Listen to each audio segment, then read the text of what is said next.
প্রিয় দেশবাসী, জুলাইয়ে সংঘটিত হত্যাযজ্ঞের বিচার কাজ অল্প কিছুদিনের মধ্যেই এটি চূড়ান্ত হবে বলে আশা করছি।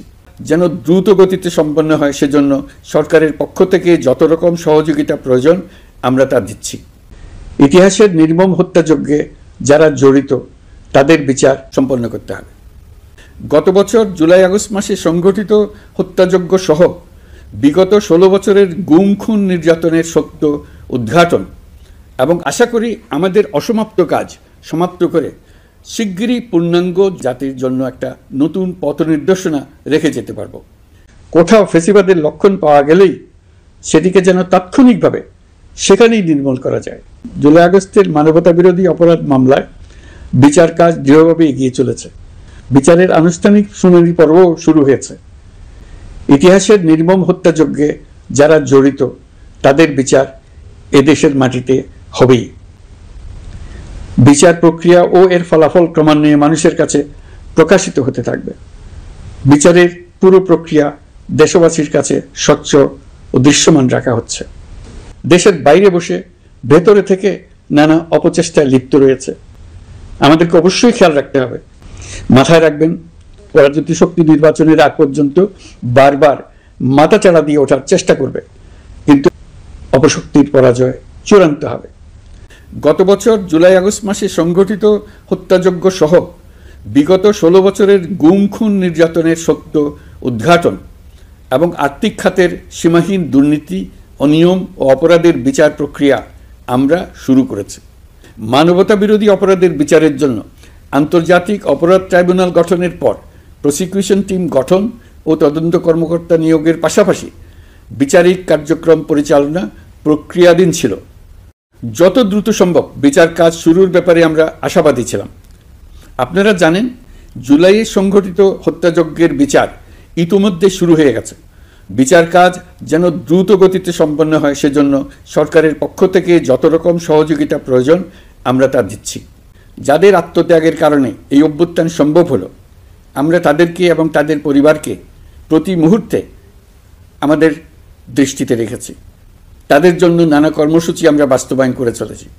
এখন পর্যন্ত 834টি শহীদ পরিবারের মধ্যে 630টি শহীদ পরিবারকে 10 লক্ষ টাকা করে 63 কোটি টাকার সঞ্চয়পত্রের জন্য ব্যাংক চেক দেওয়া হয়েছে। অবশিষ্ট যারা আছেন তাদের ওয়ারিশ নির্ধারণ সংক্রান্ত বিষয়গুলি নিষ্পত্তি সাপেক্ষে সঞ্চয়পত্র দেওয়া হবে। এর পাশাপাশি গণ অভ্যুত্থানে আহত প্রায় 12,500 জনকে 106 কোটি টাকা দেওয়া হয়েছে। গণ অভ্যুত্থানে আহতদের মধ্যে সরকারি বেসরকারি বিভিন্ন হাসপাতালে এই পর্যন্ত 15,393 জন চিকিৎসা গ্রহণ করেছেন।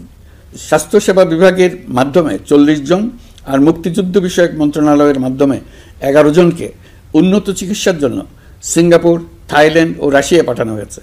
তাদের চিকিৎসা বাবদ এই পর্যন্ত সরকার 61 কোটি টাকা ব্যয় করেছে এবং এই ব্যয় অব্যাহত আছে। আরও 28 জন জুলাই যোদ্ধাকে উন্নত চিকিৎসার জন্য সিঙ্গাপুর, থাইল্যান্ড ও তুরস্কে পাঠানোর প্রক্রিয়া চলছে। এখন পর্যন্ত বিভিন্ন হাসপাতালে চিকিৎসাধীনদের যুক্তরাজ্য, যুক্তরাষ্ট্র, ফ্রান্স, সিঙ্গাপুর, থাইল্যান্ড, চীন, মালয়েশিয়া ও নেপাল থেকে 26 জন বিশেষজ্ঞ চিকিৎসক এসে বিনামূল্যে চিকিৎসা দিয়েছেন। এই চিকিৎসকবৃন্দ শুধু যাতায়াত খরচ গ্রহণ করেছেন, এর বেশি কিছু তারা গ্রহণ করতে চান নাই। আমরা তাদের প্রতি কৃতজ্ঞ। এই পর্যন্ত শহীদ পরিবারগুলোকে সঞ্চয়পত্র প্রদান, আহত ব্যক্তিদের চিকিৎসা ও চেক প্রদান বাবদ সরকার মোট 285 কোটি টাকা ব্যয় করেছে।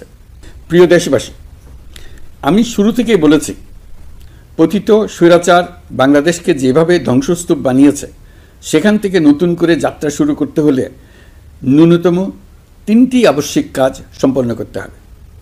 প্রথমত, বিচার ও জবাবদিহিতা প্রতিষ্ঠার উদ্যোগ দৃশ্যমান করে তোলা।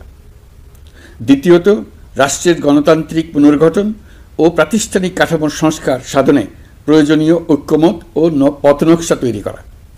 তৃতীয়ত, একটি অবাধ, সুষ্ঠু ও শান্তিপূর্ণ নির্বাচন আয়োজন করে ক্ষমতা হস্তান্তরের গণতান্ত্রিক প্রক্রিয়া সম্পন্ন করা। এই লক্ষ্যে ধ্বংসপ্রাপ্ত নির্বাচন ব্যবস্থাকে স্থায়ীভাবে সংস্কার করা। এই 3টি ম্যান্ডেট হচ্ছে দেশবাসীর সাথে আমাদের চুক্তি। 24-এর শহীদের রক্তে ভেজা এই চুক্তি আপনাদের সার্বিক সমর্থন, আস্থা ও সহযোগিতা নিয়ে এবং পতিত শক্তি ও তার দোসরদের সৃষ্ট সকল বাধা বিপত্তিকে পরাভূত করে আমরা সম্মিলিতভাবে বাস্তবায়ন করতে সক্ষম হব বলে আমার দৃঢ় বিশ্বাস। গত বছর জুলাই আগস্ট মাসে সংঘটিত হত্যাযজ্ঞ সহ বিগত 16 বছরের গুম খুন নির্যাতনের সত্য উদ্ঘাটন এবং আর্থিক খাতের সীমাহীন দুর্নীতি, অনিয়ম ও অপরাধের বিচার প্রক্রিয়া আমরা শুরু করেছি। মানবতা বিরোধী অপরাধের বিচারের জন্য আন্তর্জাতিক অপরাধ ট্রাইব্যুনাল গঠনের পর প্রসিকিউশন টিম গঠন ও তদন্ত কর্মকর্তা নিয়োগের পাশাপাশি বিচারিক কার্যক্রম পরিচালনা প্রক্রিয়াধীন ছিল। যত দ্রুত সম্ভব বিচার কাজ শুরুর ব্যাপারে আমরা আশাবাদী ছিলাম। আপনারা জানেন, জুলাইয়ে সংঘটিত হত্যাযজ্ঞের বিচার ইতিমধ্যে শুরু হয়ে গেছে। বিচার কাজ যেন দ্রুত গতিতে সম্পন্ন হয় সেজন্য সরকারের পক্ষ থেকে যত রকম সহযোগিতা প্রয়োজন আমরা তা দিচ্ছি। বিচারের জন্য আন্তর্জাতিক অপরাধ ট্রাইব্যুনালের এজলাস কক্ষ ডিজিটাল প্রযুক্তিতে সমৃদ্ধ করা হয়েছে। ইতিহাসে প্রথমবারের মতো কোনো বিচার পর্ব আদালতের অনুমতিক্রমে সরাসরি কিংবা রেকর্ডকৃত পদ্ধতিতে গণমাধ্যমে প্রচারিত হচ্ছে। আমরা বিশ্বাস করি এতে করে বিচার বিভাগের প্রতি মানুষের আস্থা বাড়বে, বিচার নিয়ে অপপ্রচার বন্ধ হবে। প্রসিকিউশন বলছে, বিগত সরকার পতনের পর তাদের আজ্ঞাবহ ব্যক্তিরা বিভিন্ন গুরুত্বপূর্ণ সাক্ষ্য প্রমাণ বিনষ্ট করার চেষ্টা করেছে। থানা, হাসপাতাল সহ গুরুত্বপূর্ণ স্থানের দলিলপত্র পুড়িয়ে বা লুকিয়ে নষ্ট করার চেষ্টা করা হয়েছে। বিভিন্ন অপরাধমূলক স্থাপনার আকার, আকৃতি, দেয়াল ইত্যাদি ভেঙে এবং বিকৃত করে প্রমাণ লুকানোর চেষ্টা করা হয়েছে। বিভিন্ন ডিজিটাল এভিডেন্স যেমন ভিডিও, অডিও, ইন্টারনেট ডেটা যেগুলো ডিলিট বা ধ্বংস করার চেষ্টা করা হয়েছে, তদন্ত কর্মকর্তারা সর্বাধুনিক প্রযুক্তি ব্যবহার করে সেগুলো রিকভার এবং রেস্টোর করার কাজ করছেন। এই কাজে আমরা দেশবাসীর কাছেও সহযোগিতা কামনা করছি। স্বৈরাচারী সরকারের আমলে গত 16 বছরে রাজনৈতিক ভিন্নমত দমনের জন্য বিপুল সংখ্যক মানুষকে গুম করা হয়েছিল। এই মানুষগুলোকে এমন সব বন্দিশালায় আটকে রাখা হয়েছিল যাদের কোনোটির আয়তন ছিল মাত্র 3 ফিট বাই 3 ফিট। গুমের ঘটনা তদন্ত ও এই ভয়াবহ অপরাধের সঙ্গে যারা জড়িত তাদের বিচারের জন্য একটি স্বাধীন গুম সংক্রান্ত কমিশন নিরলসভাবে কাজ করে যাচ্ছে। তারা গুমের এমন রোমহর্ষক ঘটনা আবিষ্কার করেছে যা নিষ্ঠুরতার চূড়ান্ত সীমা ছাড়িয়ে গেছে। মানুষকে পেট কেটে সিমেন্টের বস্তা ঢুকিয়ে নদীতে ডুবিয়ে দেওয়া হতো, ইঞ্জেকশন দিয়ে অজ্ঞান করে জ্বলন্ত ইটভাটায় নিক্ষেপ করা হতো, ট্রেন ও গাড়ির নিচে ছুঁড়ে ফেলা হতো। কমিশন এখন পর্যন্ত 2টি অন্তর্বর্তীকালীন প্রতিবেদন জমা দিয়েছে। তারা এখনও প্রতিনিয়ত নতুন অভিযোগ পাচ্ছে। ইতিমধ্যে গুমের তদন্ত কার্যক্রমের জন্য ঢাকা শহরে 3টি, চাঁপাইনবাবগঞ্জ ও বগুড়া জেলায় 3টি গুমের কেন্দ্র পরিদর্শন ও সাক্ষ্য গ্রহণ করা হয়েছে। তদন্ত কাজে মানুষের সম্পৃক্ততা বাড়াতে বিশ্ববিদ্যালয়, মাদ্রাসা পর্যায়ে গণশুনানি গ্রহণ করা হয়েছে। মোট 8 শতাধিক শিক্ষার্থী, শিক্ষক, সাধারণ মানুষ গণশুনানিতে অংশ নিয়েছেন। গুম সংক্রান্ত বেশ কিছু অভিযোগ ইতিমধ্যে আন্তর্জাতিক অপরাধ ট্রাইব্যুনালের তদন্ত সংস্থার কাছে জমা হয়েছে। এছাড়াও এই সংক্রান্ত একটা আইন প্রণয়নের কাজ প্রায় শেষ পর্যায়ে আছে। অল্প কিছুদিনের মধ্যেই এটি চূড়ান্ত হবে বলে আশা করছি। গত 16 বছর ধরে এদেশের প্রতিটি স্তরে অপরাধ, অনিয়ম, দুর্নীতির ভাইরাস ছড়িয়ে পড়েছিল। এই রোগাক্রান্ত রাষ্ট্র ব্যবস্থাকে রোগমুক্ত করে জনগণের কল্যাণমুখী করতে হলে আমাদের রাজনৈতিক দলগুলোর সক্রিয় অংশগ্রহণ জরুরি। আমরা দায়িত্ব নেবার পর থেকেই রাজনৈতিক দলগুলোর সাথে নিয়মিত যোগাযোগ রেখেছি। বিভিন্ন ইস্যুতে রাজনৈতিক নেতাদের সঙ্গে আলাদা এবং একত্রিতভাবে বৈঠক করেছি। সর্বশেষ গত মাসের শেষ সপ্তাহেও বিভিন্ন রাজনৈতিক দলের নেতৃবৃন্দের সঙ্গে আমি বৈঠক করেছি এবং চলতি সপ্তাহে জাতীয় ঐক্যমত কমিশনের 2য় পর্বের আলোচনা শুরু করেছি। সরকার পরিচালনায় তারা তাদের গুরুত্বপূর্ণ মতামত তুলে ধরেছেন। রাজনৈতিক দলগুলো শুরু থেকে আমাদের সাথে সহযোগিতা করে আসছেন এবং সবসময় তারা সহযোগিতা অব্যাহত রাখার প্রতিশ্রুতি দিয়েছেন। প্রিয় দেশবাসী, আপনাদের নিশ্চয় মনে আছে জুলাই গণঅভ্যুত্থানে নেতৃত্ব অংশ নেওয়া শিক্ষার্থীরা একটি জুলাই ঘোষণাপত্র দেওয়ার কথা জানিয়েছিল। তারা আমাকেও সেখানে আমন্ত্রণ জানায়। আমি বলেছিলাম দেশের সকল রাজনৈতিক ব্যক্তিবর্গ, নাগরিক সমাজের প্রতিনিধি সহ অন্যদের সঙ্গে নিয়ে সকলে মিলে এই ঘোষণাপত্র দেওয়া ভালো হবে। এর পাশাপাশি আগামী জুলাই মাসেই সকল রাজনৈতিক দলের ঐকমত্যের ভিত্তিতে একটি জুলাই সনদ প্রস্তুত করে আমরা জাতির সামনে উপস্থাপন করতে পারব বলে আশা করছি। এই জুলাই সনদ হলো একটি প্রতিশ্রুতি, একটি জনকল্যাণমুখী রাষ্ট্র নির্মাণের জন্য সংস্কার কমিশন যে প্রস্তাবগুলো দিয়েছে সেগুলোর মধ্য থেকে রাজনৈতিক দলগুলো যে কয়টিতে একমত হয়েছে তার তালিকা থাকবে এই সনদে। জুলাই সনদে স্বাক্ষর করে তারা জাতির কাছে সেগুলো বাস্তবায়নের অঙ্গীকার করবে। জুলাই সনদ অনুযায়ী আশু করণীয় সংস্কার কাজগুলো আমরা বাস্তবায়ন করতে প্রতিজ্ঞাবদ্ধ। বাকি অংশের বেশ কিছু কাজও আমরা শুরু করে যেতে চাই। আশা করি অবশিষ্ট অংশ পরবর্তীতে নির্বাচিত সরকারের মাধ্যমে বাস্তবায়ন অব্যাহত থাকবে। প্রাতিষ্ঠানিক সংস্কারের দৃঢ় প্রতিশ্রুতি বাস্তবায়নে আমাদেরকে দৃঢ়ভাবে এবং ঐক্যবদ্ধভাবে এগিয়ে যেতে হবে। এর কোনো বিকল্প নেই। এর বাস্তবায়নের মাধ্যমে পুরো বিশ্বের কাছে দেশের নতুন ঐক্যবদ্ধ ভাবমূর্তি তুলে ধরা যাবে। বিশ্বব্যাপী সবার কাছে জাতি হিসেবে বাংলাদেশের শক্তি সম্পর্কে স্পষ্ট ধারণা তৈরি হবে। ঐকমত্য কমিশন গঠন করা আমাদের একটি দুঃসাহসিক উদ্যোগ ছিল। অন্য কোনো দেশে এমন কোনো নজির নেই। এর মাধ্যমে আমরা জাতি হিসেবে রাজনৈতিক গভীরতার সন্ধান পেয়েছি। রাজনৈতিক ঐক্যে পৌঁছার জন্য ঐকমত্য কমিশনের সঙ্গে সকল দলের দলগত প্রস্তুতি, ঘন্টার পর ঘন্টা কমিশনের সঙ্গে ঐকান্তিক আলোচনা, জাতীয় লাইভ টেলিভিশনের সামনে সকল দলের ঐকমত্যে পৌঁছার একান্ত প্রয়াস আমাদের রাজনৈতিক ইতিহাসে স্মরণীয় হয়ে থাকবে। এই কমিশনের চেয়ারম্যান হিসেবে আমি সকল রাজনৈতিক দলের কাছে তাদের সীমাহীন ধৈর্য এবং কমিশনের প্রতি তাদের সহযোগিতা এবং সৌজন্য প্রকাশের জন্য জাতির পক্ষ থেকে ধন্যবাদ জানাচ্ছি। আশা করি আমাদের অসমাপ্ত কাজ সমাপ্ত করে শিগগিরই পূর্ণাঙ্গ জুলাই সনদ তৈরি করে জাতির জন্য একটা নতুন পথ নির্দেশনা রেখে যেতে পারব। এই কমিশনের অভিজ্ঞতার মাধ্যমে দেশের যে নতুন রাজনৈতিক সংস্কৃতি গড়ে ওঠার সম্ভাবনা দেখা দিয়েছে, আগামী নির্বাচনের মাধ্যমে যদি সেটা বিকাশমানভাবে স্থায়ী রূপ দিতে পারে তাহলে আমরা ভবিষ্যতের সকল রাজনৈতিক সংকট মোকাবেলা করতে সক্ষম হব। সকল প্রস্তুতি সমাপ্ত করে দেশের সকল মানুষের, কিশোর কিশোরী, তরুণ তরুণী, ছাত্রছাত্রী, কৃষক, জেলে, গৃহিণী, দিনমজুর, শ্রমিক, ব্যবসায়ী, পেশাজীবী, শিল্পী সবাই মিলে চেষ্টা করে একটা সুন্দর নিখুঁত নির্বাচন আয়োজন করে নতুন বাংলাদেশের দৃঢ় ভিত্তি রচনা করব। এই লক্ষ্যে ধ্বংসপ্রাপ্ত নির্বাচন ব্যবস্থাকে স্থায়ীভাবে সংস্কার করা। নতুন বাংলাদেশ গড়ার কাজের ভিত্তি রচনা হবে এবারের নির্বাচনে। তার জন্য প্রস্তুতি নিন। প্রিয় দেশবাসী, দেশের ইতিহাসে এখন পর্যন্ত যতগুলো বড় সংঘাত, সহিংসতার ঘটনা ঘটেছে তার সবগুলোর নেপথ্য কারণ ছিল ত্রুটিপূর্ণ নির্বাচন। ত্রুটিপূর্ণ নির্বাচনের মধ্য দিয়ে কোনো দল যদি গায়ের জোরে নির্বাচিত হয়ে ক্ষমতায় আসে তার চূড়ান্ত পরিণতি কী তার জুলাই অভ্যুত্থান আমাদের দেখিয়ে দিয়েছে। আমরা ইতিহাসের কলঙ্কিত কোনো অধ্যায়ের পুনরাবৃত্তি আর করতে চাই না।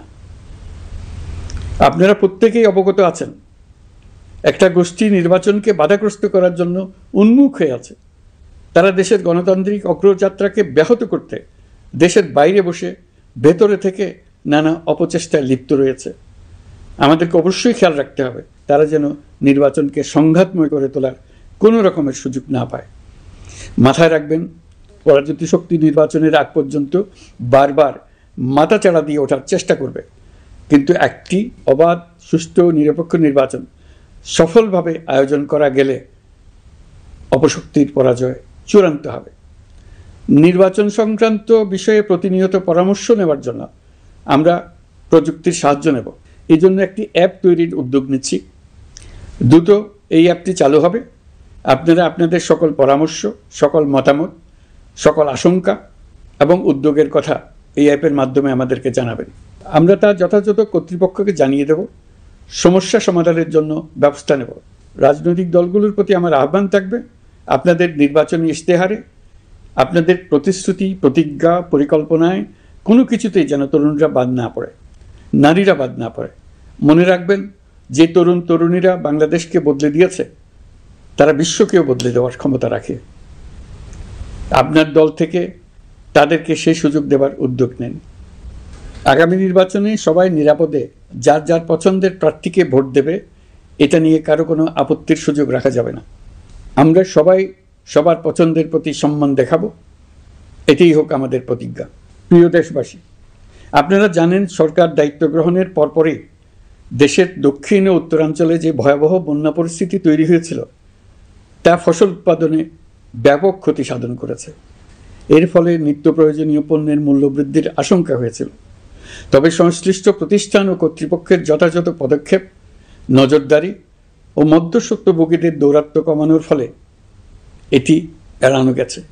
বিশেষ করে এবছরের পবিত্র মাহে রমজান মাস থেকে শুরু করে এখন পর্যন্ত বাজার পরিস্থিতি স্থিতিশীল রয়েছে।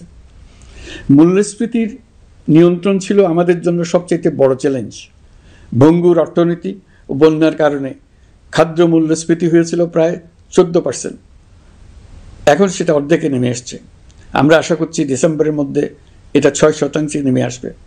এই জুন মাসে দেশের সার্বিক মূল্যস্ফীতি কমে 8.48% হয়েছে, যা বিগত 35 মাসের মধ্যে সর্বনিম্ন। এই নিয়ে 4 মাস ধরে সার্বিক মূল্যস্ফীতি ক্রমান্বয়ে কমেছে। বর্তমান অন্তর্বর্তীকালীন সরকারের প্রতি প্রবাসীদের অসীম আস্থার ফলে মুদ্রা বাজারেও স্থিতিশীলতা ফিরে এসছে। গত অর্থ বছরে ব্যাংকিং চ্যানেলে রেকর্ড $3033 কোটি প্রবাসী আয় দেশে এসছে। রপ্তানি আয়ে প্রায় 9% প্রবৃদ্ধি হয়েছে। এর ফলে টাকা শক্তিশালী হয়েছে। অনেক বছর পর ডলারের বিপরীতে টাকার মান বাড়ছে। গত 11 মাসে বৈদেশিক পাওনাদারদের পাওনা সুদ ও আসল বাবদ $4 বিলিয়ন অর্থাৎ $400 কোটি অর্থ পরিশোধ করা হয়েছে, যা এ যাবৎকালের সর্বোচ্চ। আগের বকেয়া আদায় পরিশোধের পরও বৈদেশিক মুদ্রার রিজার্ভ বাড়ছে। আগামীতে এই ধারা বজায় থাকবে বলে আমরা আশা করি। বিদেশি বিনিয়োগ বৃদ্ধিতে বিভিন্ন উদ্যোগ নেওয়ার ফলে এই বছরের প্রথম 3 মাসে বিদেশি বিনিয়োগ এসছে $10,500 কোটি। গত বছরের একই সময়ের তুলনায় এটা দ্বিগুণেরও বেশি। আর অক্টোবর থেকে হিসাব করলে 6 মাসে ফরেন ডাইরেক্ট ইনভেস্টমেন্ট এসছে $16,500 কোটি, যা গত সরকারের আমলের শেষ 6 মাসের তুলনায় দ্বিগুণ। কর্মসংস্থান সৃষ্টি অন্তর্বর্তীকালীন সরকারের অন্যতম বড় লক্ষ্য। সম্প্রতি হংকং ভিত্তিক শিল্পগোষ্ঠী হান্ডা বাংলাদেশের বস্ত্র ও তৈরি পোশাক খাতে $250 মিলিয়ন বিনিয়োগের প্রতিশ্রুতি নিয়ে এসছে, যা এই খাতে চীনা কোনো কোম্পানির একক সর্বোচ্চ বিনিয়োগ। তাদের এই বিনিয়োগের ফলে 25,000 লোকের কর্মসংস্থান হবে। আমরা দৃঢ়ভাবে বিশ্বাস করি হান্ডার এই বিনিয়োগ আরও চীনা কোম্পানিকে এই দেশে বিনিয়োগের জন্য উৎসাহিত করবে। এর মাধ্যমে আমাদের তরুণ তরুণীদের কর্মসংস্থানের পথ খুলবে। গত 16 বছরে দেশ থেকে যে বিপুল পরিমাণ অর্থ পাচার হয়ে গিয়েছে, আমরা সেটা ফিরিয়ে আনার উদ্যোগ নিয়েছি। এই দীর্ঘ আইনি প্রক্রিয়ার জন্য সরকার নামকরা বিদেশি আইনি প্রতিষ্ঠানকে নিয়োগ দিয়েছে। যথাযথ আইনি পদক্ষেপের ফলে বিশ্বের বিভিন্ন দেশে ফেসিবাদী দুর্বৃত্তরা যে অর্থ সম্পদের পাহাড় গড়েছে তার কিছু কিছু ইতিমধ্যে জব্দ হয়েছে। এই কার্যক্রম সঠিকভাবে চালিয়ে যেতে পারলে অল্প সময়ের মধ্যে আরও কিছু ইতিবাচক ফলাফল পাওয়া যাবে বলে আমি বিশ্বাস করি। দেশের ভেঙে পড়া অর্থনীতিকে মজবুত করতে হলে আমাদের চিন্তায় মৌলিক পরিবর্তন আনতে হবে। আমি বরাবরই বলে এসেছি, এদেশের নদী ও বিশাল সমুদ্র আমাদের মূল্যবান সম্পদ। আমরা এই সম্পদকে কাজে লাগিয়ে সমান্তরালভাবে পানিভিত্তিক অর্থনীতি গড়ে তুলতে চাই। আমরা প্রায় ভুলে যাই যে বঙ্গোপসাগরের একটা অংশও আমাদের দেশ। এর পরিমাণ আমাদের মোট জমির পরিমাণের চাইতে বেশি। আমরা প্রায় সবসময় জমিভিত্তিক আমাদের অর্ধেক দেশ নিয়ে মাথা ঘামাই, বাকি পানিভিত্তিক অর্ধেক দেশকে হিসাবেই ধরি না, কারণ আমরা ওই অংশে বসবাস করি না। আমরা তো হাওর বাওরেও বসবাস করি না, তাই বলে তো তাকে হিসাবের বাইরে রাখেন। এখন থেকে আমাদের অংশের বঙ্গোপসাগরকে আমরা আমাদের দেশের মূল্যবান অংশ, এই কথা সবসময় মাথায় রেখে অগ্রসর হব। এই অংশের পানির উপর দিয়ে দেশ বিদেশের সঙ্গে আমরা বাণিজ্য করব। তার মাধ্যমে আমরা পুরো পৃথিবীকে আমাদের প্রতিবেশী বানাবো। এই পানির মধ্যে আছে অফুরন্ত সম্পদ, মৎস্য সম্পদ, যা প্রতি বছর ফসল দেয়। এই পানির নিচে আছে অফুরন্ত গ্যাস। এর সব কিছুকে নিয়েই প্রতিনিয়ত আমাদের চিন্তাভাবনাকে চালিত করতে হবে। বর্তমান সরকার চট্টগ্রাম বন্দর ব্যবস্থাপনাকে নতুন করে সাজানোর উদ্যোগ নিয়েছে। সরকার সম্প্রতি বাংলাদেশ নৌবাহিনী পরিচালিত ড্রাই ডক লিমিটেডকে নিউ মেরিন টার্মিনাল কন্টেইনার হ্যান্ডলিংয়ের দায়িত্ব দিয়েছে। তারা কাজ শুরু করা মাত্রই কিছু ইতিবাচক পরিবর্তন এসছে। প্রথম 2 সপ্তাহে দেখা গেছে আগের তুলনায় প্রতিদিন গড়ে 225টি বেশি কন্টেইনার হ্যান্ডলিং হচ্ছে। এই বন্দরকে আধুনিকভাবে গড়ে তোলা গেলে তা শুধু বাংলাদেশের অর্থনীতিতেই ভূমিকা রাখবে না, নেপাল, ভুটান সহ পার্শ্ববর্তী অঞ্চলের অর্থনীতিতে ইতিবাচক ভূমিকা রাখতে সক্ষম হবে। বিনিময়ে তারাও উপকৃত হবে, আমরাও উপকৃত হব। আমাদের উপকূল অঞ্চল অফুরন্ত সম্ভাবনার আধার। কুমিরা থেকে টেকনাফ পর্যন্ত নানা বন্দরের কর্মচাঞ্চল্যে সমগ্র উপকূল অঞ্চলকে দক্ষিণ এশিয়ার একটি গুরুত্বপূর্ণ অর্থনৈতিক প্রাণকেন্দ্র হিসেবে প্রতিষ্ঠা করবে। এই পুরো অঞ্চলে অনেকগুলো শিল্পাঞ্চল গড়ে উঠবে শুধু সমুদ্রের সান্নিধ্য এবং তার ব্যবহারের দক্ষতার কারণে। সমুদ্র উপকূলীয় অঞ্চলের সম্পদ ও পরিবেশের টেকসই ব্যবহার নিশ্চিত করতে আমাদের বন্ধু দেশগুলোর সঙ্গে আলোচনা শুরু করেছি, তারা উৎসাহ সহকারে সাড়া দিয়েছেন। গভীর সমুদ্রকে আমরা এখনও আমাদের কল্যাণে কাজে লাগাতে পারিনি। একে কেন্দ্র করে আমরা মাছ পালন, আহরণ ও প্রক্রিয়াজাতকরণের শিল্প গড়ে তুলতে কাজ শুরু করেছি। এতে করে লক্ষ লক্ষ মানুষের কর্মসংস্থান হবে, আমাদের অর্থনীতি নতুন শক্তিতে বলীয়ান হবে। প্রিয় দেশবাসী, প্রবাসী বাংলাদেশিদের জন্য ভিসা সংক্রান্ত জটিলতা দূর করতে আমরা গভীরভাবে কাজ করে যাচ্ছি।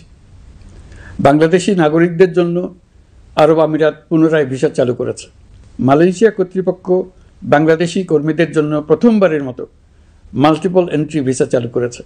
অন্যান্য দেশের সঙ্গেও ভিসা জটিলতা কীভাবে কমিয়ে আনা যায় এ নিয়ে আমরা কাজ করে যাচ্ছি। আগামী 5 বছরে জাপানে অন্তত 1 লক্ষ বাংলাদেশি তরুণদের পাঠানোর প্রস্তুতি শুরু করেছি। তরুণদের সেখানে পাঠানোর জন্য বিশেষ প্রশিক্ষণ, অন্যান্য ব্যবস্থাও আমরা নিতে শুরু করেছি। এর পাশাপাশি আমরা ইতালি, দক্ষিণ কোরিয়া, সার্বিয়া সহ বিভিন্ন দেশে দক্ষ কর্মীদের পাঠানোর উদ্যোগ নিয়েছি। সৌদি আরব, জর্ডান, ওমান সহ বিভিন্ন দেশে নথিপত্রের কারণে যে প্রবাসীরা ইরেগুলার হয়ে গিয়েছিলেন তাদেরকে রেগুলারাইজ করার জন্য ব্যবস্থা নিয়েছে। আমরা বিভিন্ন দেশের সঙ্গে বিদ্যমান চুক্তিগুলোকে পর্যালোচনা করে দেখছি যাতে আমাদের প্রবাসী ভাই বোনদের জন্য সেগুলো স্বস্তিদায়ক হয়। দেশে এবং দেশের বাইরে বাংলাদেশের নাগরিকরা যে যেখানে অবস্থান করছে তারা যাতে সব ধরনের নাগরিক সুবিধা পান, আমরা সেই বিষয়ে উদ্যোগ নিয়েছি। চলতি বছর আমাদের নানা উদ্যোগের ফলে প্রায় 87,000 বাংলাদেশি সুষ্ঠুভাবে হজ পালন করতে পেরেছেন। হজের ব্যয়ও অন্যান্য বছরের তুলনায় আমরা কমিয়ে আনতে পেরেছি। হাজিরা যাতে নির্বিঘ্নে হজ সম্পন্ন করতে পারে সেজন্য লাব্বায়েক নামে অ্যাপ চালু করেছে, যার মাধ্যমে ঘরে বসেই হাজিদের আত্মীয় স্বজন, পরিবার পরিজন তাদের অবস্থান প্রতি মুহূর্তে জানতে পেরেছেন। এই বছর দক্ষিণ এশিয়ার অন্যান্য দেশগুলোতেও আমাদের হজ ব্যবস্থাপনা প্রশংসিত হয়েছে। আগামী বছরের হজ ব্যবস্থাপনা যেন আরও নির্বিঘ্নে সম্পন্ন করা যায় সেজন্য মন্ত্রণালয় এখন থেকেই প্রস্তুতি নিতে শুরু করেছে। প্রিয় দেশবাসী, জুলাই গণঅভ্যুত্থানে তরুণ শিক্ষার্থীদের পাশে ঢাল হয়ে দাঁড়িয়েছিলেন আমাদের বাবা মা ও শিক্ষকরা। আমাদের বাবা মায়েরা তাদের সন্তানকে বহু কষ্টে বড় করে বিশ্ববিদ্যালয়ে পাঠায়। লেখাপড়া শেষ করে অনেক ছাত্র অসুস্থ হয়ে বের হয়। এর কারণ আবাসিক হলের নোংরা পরিবেশ, খাবারের নিম্নমান, তার উপর দলীয় সন্ত্রাসীদের দমনপীড়ন। বিশ্ববিদ্যালয়ে পড়াশোনার পরিবর্তে প্রতিদিন শিক্ষার্থীদের জোর করে রাজনৈতিক দলের প্রোগ্রামে নিয়ে যাওয়া হতো। প্রশাসন ও শিক্ষকরা সবই জানতেন, অথচ কেউ এটি থামাতে পারেননি, চেষ্টাও করেননি। কারণ শিক্ষকদের একটি বড় অংশ প্রমোশনের জন্য, সুবিধার জন্য দলীয় রাজনীতিতে জড়িত ছিলেন, নিপীড়কের ভূমিকায় ছিলেন। প্রতিটি বিশ্ববিদ্যালয়ের আবাসিক হলগুলোতে দলীয় সন্ত্রাসীদের নিয়ন্ত্রণ আর অমানসিক নির্যাতন চলত। সেখানে গড়ে তোলা হয়েছিল টর্চার সেল। অন্তর্বর্তী সরকার প্রতিশ্রুতিবদ্ধ যে আমরা আর কখনো শিক্ষা প্রতিষ্ঠানগুলোকে এমন কোনো রাজনীতি দ্বারা কলুষিত হতে দেব না যা পড়াশোনার পরিবেশ নষ্ট করে, তরুণদের জীবন ধ্বংস করে। বাবা মায়েদের যেন সন্তানকে বিশ্ববিদ্যালয়ে পড়তে পাঠিয়ে আর কখনো শঙ্কায় থাকতে না হয়। বর্তমান সরকার দায়িত্ব গ্রহণের পরপরই শিক্ষা ব্যবস্থার উন্নতির জন্য ধারাবাহিকভাবে পরামর্শ কমিটির সঙ্গে বৈঠক করেছে, বিভিন্ন উদ্যোগ হাতে নিয়েছে। বিদ্যালয়গুলোতে শিক্ষার মান কীভাবে বাড়ানো যায় সে বিষয়ে বিভিন্ন উদ্যোগ নেওয়া হচ্ছে। সরকার কিছুদিন আগে সারা দেশের সরকারি প্রাথমিক বিদ্যালয়ের সব প্রধান শিক্ষকের বেতনের গ্রেড 1 ধাপ বাড়িয়ে 10ম গ্রেড করার সিদ্ধান্ত নিয়েছে। এটি একটি যুগান্তকারী সিদ্ধান্ত। প্রাথমিক বিদ্যালয়গুলিতে শূন্য পদে 6,500 প্রধান শিক্ষক নিয়োগের প্রক্রিয়া চলছে। প্রাথমিকের পড়াশোনার পদ্ধতিগত পরিবর্তনের দিকেও আমরা মনোযোগ দিচ্ছি। সব স্কুলে ইন্টারনেট সংযোগ ও মাল্টিমিডিয়া শ্রেণীকক্ষ তৈরির নির্দেশ দেওয়া হয়েছে। পার্বত্য চট্টগ্রামে কমপক্ষে 100টি স্কুলে এবছরের মধ্যেই ই-লার্নিং চালু হবে। ঢাকা চট্টগ্রামের অভিজ্ঞ শিক্ষকরা প্রযুক্তির সহায়তায় এসব স্কুলে শিক্ষকতা করে সেখানকার শিক্ষক ঘাটতি পূরণ করবেন। যেসব এলাকায় বিদ্যুতের ঘাটতি রয়েছে সেখানে সোলার প্যানেল বসিয়ে বিদ্যুতের ঘাটতি নিরসন এবং মোবাইল নেটওয়ার্ক ও স্টারলিংক পরিষেবা ব্যবহার করে এই সংকট মোকাবেলা করা হচ্ছে। স্কুলগুলোতে মেয়েদের জন্য বিশেষ ব্যবস্থা গ্রহণ করে তাদের পড়াশোনার উপযোগী করে তোলা হচ্ছে। স্কুলের অবকাঠামোকে নারীবান্ধব করে তুলতে স্কুল ভবন নির্মাণের সময় কমিটিতে নারী স্থপতি রাখার নিয়ম করা হয়েছে। আমাদের লক্ষ্য হলো স্কুল ভবনের ডিজাইন থেকে শুরু করে পড়াশোনার পরিবেশ চিন্তাভাবনায় মেয়েদেরকে বিশেষভাবে গুরুত্ব দেওয়া, যাতে তারা ব্যক্তিগত নিরাপত্তা ও স্বাস্থ্যের দিক থেকে স্বস্তিদায়ক পরিবেশে পড়াশোনা করতে পারে।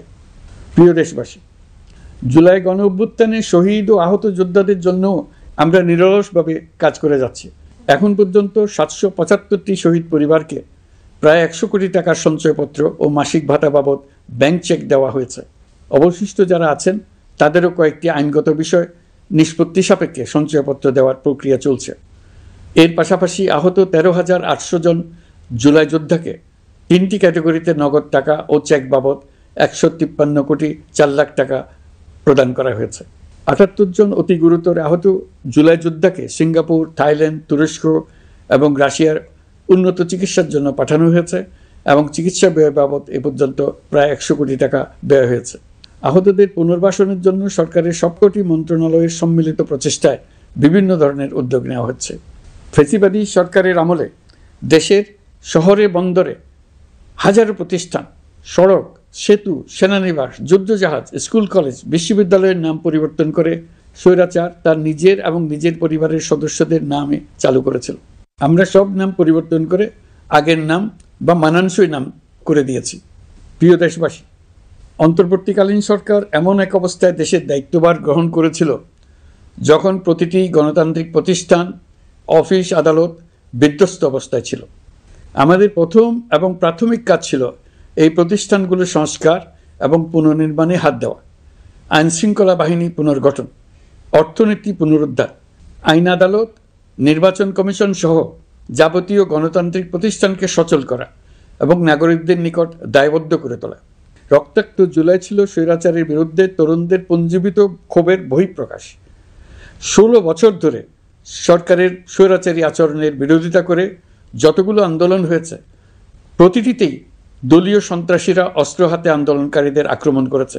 প্রতিটি আন্দোলনকেই দমন করার জন্য দলীয় সন্ত্রাসীরা সর্বোচ্চ আঘাত করেছে, যেখানে আইনশৃঙ্খলা বাহিনীকেও অংশ নিতে নির্দেশ দেওয়া হয়েছে অথবা দাঁড়িয়ে দর্শকের ভূমিকায় থাকতে বলা হয়েছে।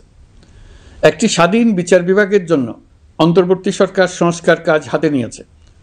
বিচার বিভাগীয় সংস্কার কমিশনের প্রস্তাবনা অনুযায়ী সুপ্রিম কোর্ট বিচারক নিয়োগ সহ যে সকল কাজ এই সরকার স্বল্প সময়ের মধ্যে করে যেতে পারবে সে সকল কাজের অধিকাংশ ইতিমধ্যে সম্পন্ন করা হয়ে গেছে, বাকি কাজ চলমান রয়েছে। স্বৈরাচার আমলে দলীয় বাহিনীতে পরিণত হওয়া ভঙ্গুর আইনশৃঙ্খলা বাহিনীকে নতুন করে গড়ে তোলার জন্য আমরা সর্বোচ্চ ব্যবস্থা নিয়েছি। আইনশৃঙ্খলা বাহিনী দ্বারা কোনো মানবাধিকার লঙ্ঘন যাতে না ঘটে সেই জন্য পুলিশ সদর দপ্তরে একটি সেল কার্যকর করা হয়েছে, যেখানে মানবাধিকার সহ পুলিশ সদস্যদের মাধ্যমে সংগঠিত যে কোনো অপরাধের বিষয়ে অভিযোগ করা যায়। এই সমস্ত সেল অন্যান্য আইন প্রয়োগকারী সংস্থার প্রধান কার্যালয়ও স্থাপন করা হচ্ছে। আসামিদের জিজ্ঞাসাবাদ হবে স্বচ্ছ কাচের ঘরে। হাজতখানায় বন্দীদের মানবিক সেবা নিশ্চিত করা হবে। অভিযান পরিচালনার সময় পুলিশ যেন জিপিএস ট্র্যাকিং সিস্টেম ডিভাইস সহ বডি ক্যামেরা পরিধান করেন তা নিশ্চিত করা হবে। পুলিশ যেন আর কখনোই কোনো আন্দোলন দমনে প্রাণঘাতী অস্ত্র ব্যবহার করতে না পারে সেই ব্যবস্থা নেওয়া হয়েছে। বেআইনি সমাবেশে বল প্রয়োগের ক্ষেত্রে জাতিসংঘের স্বীকৃত 5টি ধাপ অনুযায়ী পুলিশ সদস্যদের প্রশিক্ষণ দেওয়া হচ্ছে। সব মিলিয়ে স্বরাষ্ট্র মন্ত্রণালয়ের পুলিশ সংস্কার কমিশনের প্রস্তাব অনুযায়ী 16টি সংস্কার কাজ সম্পন্ন হয়েছে। আরও 43টি সংস্কার কাজ সমাপ্ত হওয়ার পথে। দেওয়ানি আইন, নারী ও শিশু নির্যাতন দমন আইন সহ বিভিন্ন আইনগত সংস্কার সম্পন্ন হয়েছে। সম্প্রতি সরকার ফৌজদারি কার্যবিধি সংশোধন অধ্যাদেশ 2025 অনুমোদন করেছে। এর ফলে এখন থেকে কোনো ব্যক্তিকে আটকের পর 12 ঘন্টার মধ্যে যত দ্রুত সম্ভব পরিবারকে জানাতে হবে। আটককৃত ব্যক্তিকে আইনজীবীর সঙ্গে সাক্ষাতের সুযোগ দিতে হবে। গ্রেপ্তারকৃত ব্যক্তি রিমান্ডের পর অসুস্থ বা আহত হলে তাকে ডাক্তার কর্তৃক পরীক্ষা করতে হবে এবং আঘাতের কারণ নিশ্চিত হতে হবে। তার প্রয়োজনীয় চিকিৎসা দিতে হবে। এক্ষেত্রে পুলিশের দায় থাকলে আইনি ব্যবস্থা নেওয়ার বিধান যুক্ত করা হয়েছে। এই আইনের ফলে গ্রেফতার ও আটক নিয়ে মানুষের হয়রানি অনেক কমে আসবে, পুলিশের জবাবদিহিতা বাড়বে এবং বিচারের কাজ দ্রুততর হবে। পুলিশ সংস্কার কমিশনের সুপারিশ ছিল কোনো ব্যক্তি থানায় জিডি করতে গেলে অবশ্যই তা গ্রহণ করতে হবে। জিডি গ্রহণ করা ছাড়া থানা থেকে কোনো ব্যক্তিকে ফিরিয়ে দেওয়া যাবে না। এই সুপারিশের ভিত্তিতে সরকার সিদ্ধান্ত নিয়েছে দেশের সব থানায় অনলাইনে জিডি করা যাবে। এখন থানায় জিডি না নেওয়ার আর কোনো অভিযোগ থাকবে না। গণতান্ত্রিক চর্চার অন্যতম প্রধান শর্ত গণমাধ্যমের স্বাধীনতা। অতীত ইতিহাসের দিকে তাকালে দেখা যায় মুক্ত সাংবাদিকতার ক্ষেত্রে প্রথম এবং সবচেয়ে বড় বাধা হিসেবে কাজ করেছে সরকার। অন্তর্বর্তী সরকার এইসব বাধা অপসারণে বিভিন্ন উদ্যোগ নিয়েছে। আমরা সমালোচনাকে উন্মুক্ত করে দিয়েছি। যে কেউ চাইলেই যে কোনো মাধ্যমে, সেটা মূলধারার গণমাধ্যম হোক কিংবা সামাজিক যোগাযোগ মাধ্যমেই হোক, সরকারের সমালোচনা করতে পারছেন। এমনকি রাষ্ট্রীয় গণমাধ্যমেও সরকারের সমালোচনা করা যাচ্ছে। নিকট অতীতে যা ছিল অকল্পনীয়। সাংবাদিকদের জবাবদিহিতা নিশ্চিত করার জন্য সরকার ইতিমধ্যে প্রেস কাউন্সিল পুনর্গঠন করেছে। আপনারা জানেন, সামাজিক যোগাযোগ মাধ্যমে প্রতিদিন বিপুল পরিমাণ গুজব ও অপতথ্য ছড়িয়ে পড়ছে। দেশকে অস্থিতিশীল করতে হাতিয়ারে পরিণত হয়েছে গুজব। অপতথ্য মোকাবেলা করার জন্য সাংবাদিকদের সক্ষমতা বাড়াতে বিভিন্ন ধরনের প্রশিক্ষণের ব্যবস্থা নেওয়া হচ্ছে। স্বৈরাচারী সরকার আমলে সাংবাদিকতার ক্ষেত্রে বড় বাধা ছিল ডিজিটাল নিরাপত্তা আইন, যা পরে সাইবার নিরাপত্তা আইন রূপে আবির্ভূত হয়েছিল। আমরা এই আইনটি বাতিল করেছি। এই আইনের অধীনে সাংবাদিকদের বিরুদ্ধে করা সব মামলা বাতিল করা হয়েছে। সংবাদ মাধ্যমের স্বাধীনতা নিশ্চিতকরণে এটি একটি বড় অগ্রগতি। নতুন যে আইন প্রণীত হয়েছে তাতে আগের আইনের নিবর্তনমূলক 9টি ধারা বাদ দেওয়া হয়েছে। আগের আইনের আওতায় করা 95% মামলায় এসব ধারায়। আমরা বিশ্বাস করি নতুন আইন প্রণয়নের পর সাংবাদিকদের আইনি হয়রানি বন্ধ হবে। গত বছর মানুষের প্রতিবাদকে স্তব্ধ করে দিতে ফ্যাসিবাদী সরকার ইন্টারনেট বন্ধ করে দিয়েছিল, যাতে গোপনে তারা দমন নিপীড়ন হত্যাকাণ্ড চালাতে পারে। অন্তর্বর্তী সরকার সাইবার সুরক্ষা আইন সংশোধন করে নতুন অধ্যাদেশে প্রথমবারের মতো ইন্টারনেটকে মৌলিক অধিকার হিসেবে অন্তর্ভুক্ত করেছে। সম্প্রতি আন্তর্জাতিক bandwidth real time internet traffic পরিবহনে 4 টেরাবাইট সেকেন্ডের মাইলফলক অতিক্রম করেছে বাংলাদেশ সাবমেরিন কেবলস পিএলসি। বাংলাদেশে ইন্টারনেট সেবার মান ভালো করতে সরকারের পক্ষ থেকে সর্বোচ্চ উদ্যোগ নেওয়া হয়েছে। প্রিয় দেশবাসী, আপনাদের আহ্বানে একটি ঐতিহাসিক সন্ধিক্ষণে আমরা দায়িত্বভার গ্রহণ করেছিলাম। জুলাই অভ্যুত্থানের সৃষ্ট নতুন বাংলাদেশের যে অভূতপূর্ব সম্ভাবনা জাগ্রত হয়েছে, তাকে এগিয়ে নিতে আপনারা আমাদেরকে দায়িত্ব দিয়েছিলেন। গত 12 মাস ধরে আপনাদের সবাইকে সাথে নিয়ে জুলাইয়ের দাবি পূরণের চেষ্টা করে যাচ্ছি।